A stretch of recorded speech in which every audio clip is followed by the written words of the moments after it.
Welcome to CMA Month. Creating a price range is easy in RPR. As you select the properties on your screen, you will notice that to the right-hand side, the system will allow you to update the valuation that you selected. And when you do that, the system will then give you a screen. And you'll notice that you have the problem to look at the system, and it will allow you to have a result on what is the price that you feel comfortable.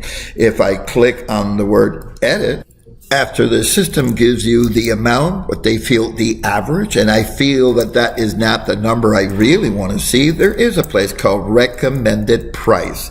RPR gives you the power to go into that particular box and give yourself the number that you feel comfortable your client is going to accept.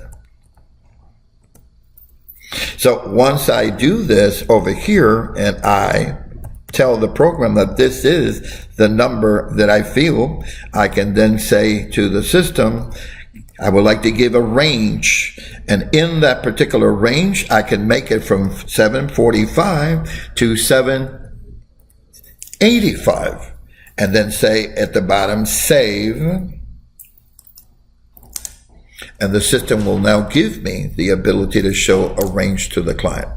Again, creating a CMA in RPR is easy, and we do want to thank you for being a Miami member.